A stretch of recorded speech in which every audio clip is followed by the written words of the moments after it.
I want to introduce Stuart Kriendler. Stuart's going to be talking about renewable energy in Bermuda, and more so, why he's proud to be solar.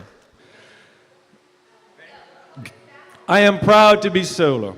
Solar panels are badges of honor. Every time you see one, remember that, because it's so proud to be empowering people, to be helping the environment, to be saving people money, and saving much, much more than that. Because I got to tell you, these are quite interesting times, and there's a lot of misfacts out there, but let me set it straight. We've been making electricity from the sun for over 60 years, okay? And you don't need batteries anymore.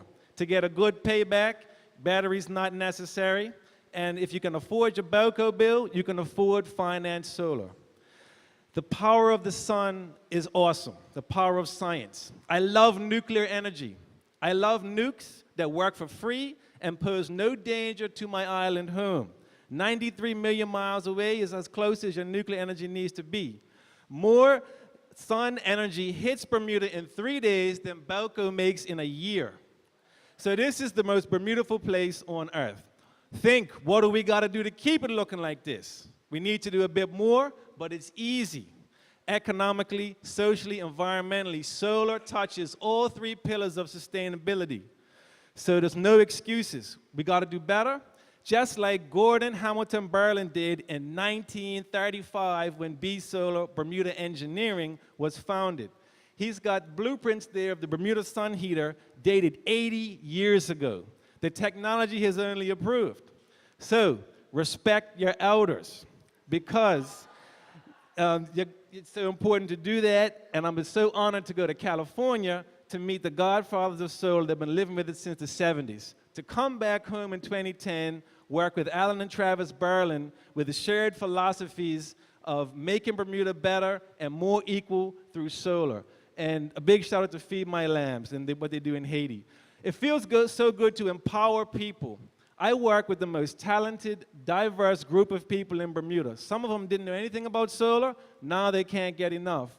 But they're fantastic people, and how good does it feel to hire people to do something that strengthens our country and families? Because we can't go burning ancient oil anymore. We're not taught what it is. It's concentrated sunlight. It squashed dinosaurs and plants. It takes 1 million years to make it. Burning oil is crazy. It's poison. It's cancer. It's death. We need to save that oil to make more valuable things. We need to use new solar energy, because solar is life. Solar represents the living. And it's abundant. It works hard, average of 12 hours a day, rarely calls in sick. And, you know, it's never going to run out.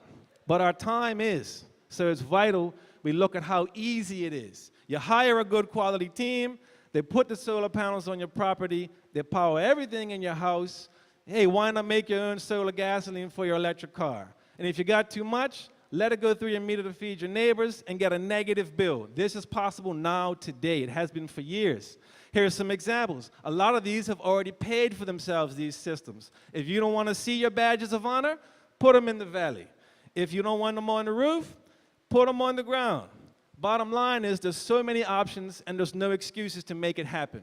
These people are making Bermuda stronger and saving money.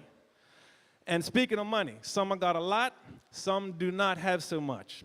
So we got to change that. Solar can help with that because it's free, so it balances things, but the people with a lot can help finance the people who can't afford the upfront payment. We're proud to be doing some pilot schemes of financing, and I hope more people will help finance people to make it happen. And on a commercial scale, it's even more poignant because you get economies of scale. The more panels you put, the less it costs per panel.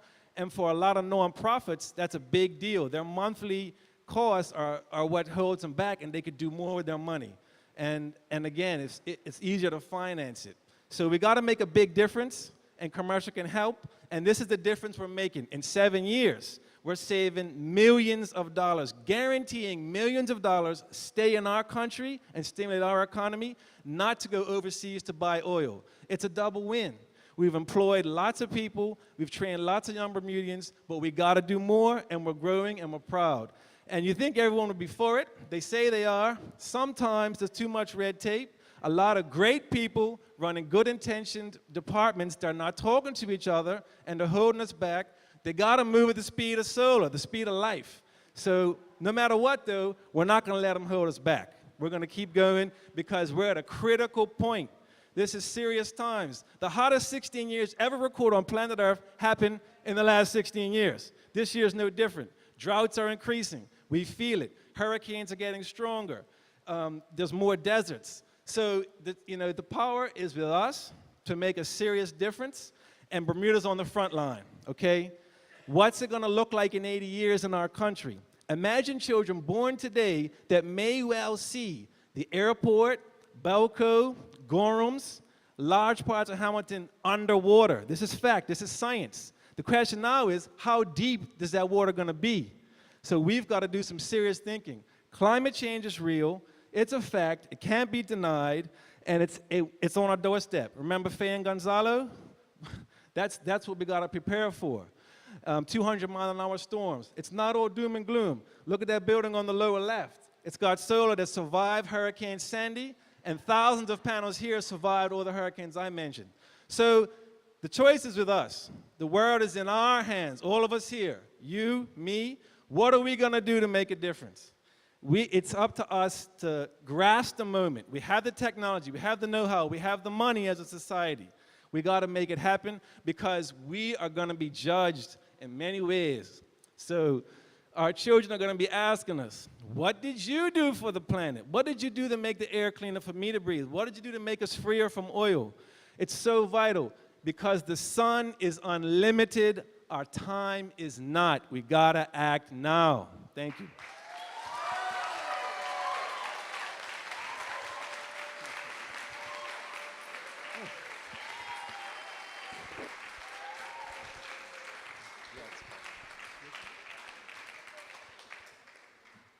So who's got some questions for Stuart? Yes, I see one over here. This is sounding so wonderful, and why only Bermuda? I'm sure we can use this technology around the world because I come from another part of the world, and I just wanted to ask you, is this like your own proprietary technology or is it from some other company? Or? Oh, what a great question. Well, it turns out I think the country you might be referring to installed the largest solar installation ever in human history. Congratulations to India. So we've got countries like Portugal, thank you. Portugal is over 100% renewable powered, a lot of solar. We've got countries like Costa Rica who have said by 2030, we're going to be over 100% renewable. Germany, of all places, that gets half the amount of sun that we get, they're about 30% renewable. They have days, they force coal plants to shut off because they have more solar and wind than they need. So absolutely, I'm not proprietary. Solar needs to go everywhere. I love going to Haiti to do solar. I love going to California to do solar. I can't wait to fix Bermuda with everyone else and then go everywhere else in the world and do solar. Africa, everywhere. Great question. About a year ago, there was an article in the Royal Gazette about Aruba going fossil fuel free in 2020. That's 3 years away. Why can't we do something like that? Has anyone looked at how they're doing it, and especially around transportation, because I think that's going to be our big problem, right? Absolutely. So few good questions there. The first is, absolutely we can. We've got a fantastic solar regime, and we've got a lot more money than Aruba. And less than 10% of our current roof space will power the entire island. Let's get serious. So Aruba has the benefit of good winds, but they also are a part of the Rocky Mountain Institute and Richard Branson's 10 Island program, the Carbon War Room. So they were smart. Bermuda got invited to participate with some of my colleagues' help, and they turned it down. So politics always gets in the way. Those good-intentioned departments and great people, they need to just get it done. Let's go. They should be offering the financing for the low rates. Question here. Our roofs are really important for water catchment. Great question. How does that interfere or not? Yeah, so that's really important. That was one of the myths I should have mentioned. It was on the bullet. Solar panels are made of glass and aluminum. They are completely potable grade if you use good quality ones. Here's the kicker. Belco belches out heavy metals, cadmium, one of the worst heavy metals. It's in our tanks. It's been measured. So every solar panel offsets over 20 barrels of oil in its lifetime. Putting up solar not only is inert in the short term for your water supply and my water supply, it's actually going to make our water quality better. Nathan? Hi, Stuart. Good evening. Thank you for the good works you did at our home. We really appreciate that. I was wondering if you could give us a little bit of insight on the finger project at the airport. Great question, and thank you for your support. Love your array. What was the question? The question was, what's going on with the finger project at the airport? So this is supposed to be Bermuda's biggest solar field. It's a one-shot deal to use the space. It was supposed to be 20 megawatts of solar. That's about 20% of our peak demand now, so it's a big deal. It then got turned down to 6 megawatts. And as it stands now, there's been no answer officially as to who won the bid. And I'm hearing rumblings that, unfortunately, things are not happening as fast as they need to, and someone might walk away. But I'm hoping, and I'm committed to keeping in touch to see if that happens. And I think something's got to happen, but it never happens fast enough.